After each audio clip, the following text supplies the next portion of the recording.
Oh, yes. This is probably the last video. But I was doing some research on these tort lawsuits. Yeah. hmm And I'm really thinking that I want to use that court system.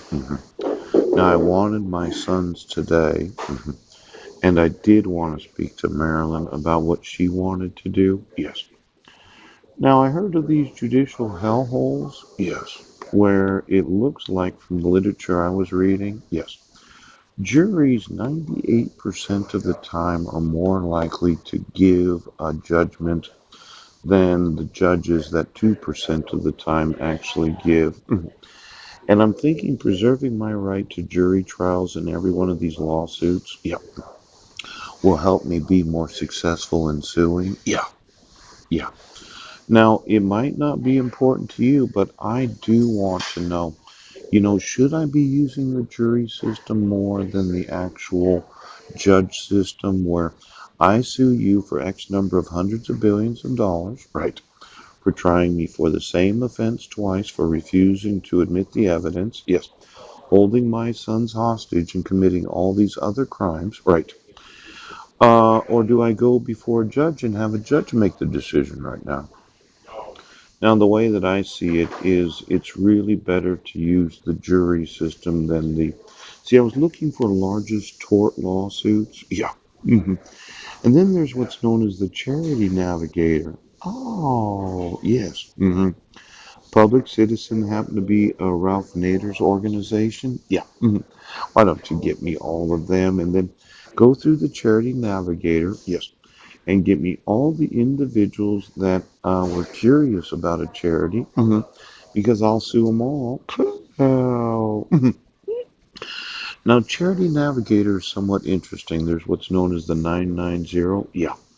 See, the Public Citizen Foundation, yeah, is very, very important. Their ratings, overview, accountability, transparency. Yeah.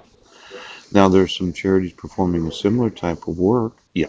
The Medicare Rights Project on Government, Center for Responsive Politics, and then compare financial charge programs, ratings history. The 990. Yeah. Just give me every 990 of every charity in the United States. Now, I'll probably want their personal contact information of their cell phones as employees. Yes. And then I'm going to want their individual insurances. A lot of these charities that are really political in their orientation, yeah, it's not like a church, just a regular 501c3. Yeah. You wouldn't think they'd have any mandatory or whistleblower obligations. But I'm kind of thinking they are because a lot of these, they actually use government money to fund themselves. So why don't you give me all the state and federal funds that are given to every charity? Yeah. And the, what's it called again? Yep. The Charity Navigator. Oh. Now, financial charities performing mission work. Yeah.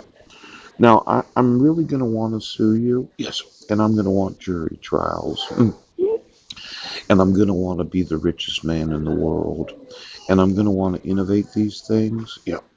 And that woman that I love. Yeah.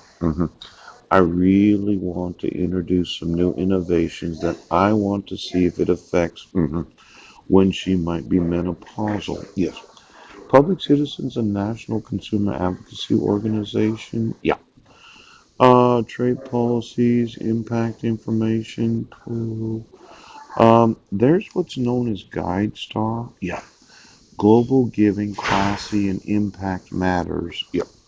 Now this is important. Get me every IP address of every one of these. They have what's known as collaborating. Yeah. Now, Charity Navigator is collaborating with GuideStar, Global Giving, Classy, and Impact Matters. Yes. So as to have the rated nonprofits. In fact, some of these are five-star charities. Yes.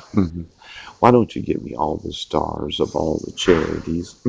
Because I'm really wanting to use that judicial system. Get me the state and federal funding of all of the charities of the 990s. Yes. Get me their actual liability right now.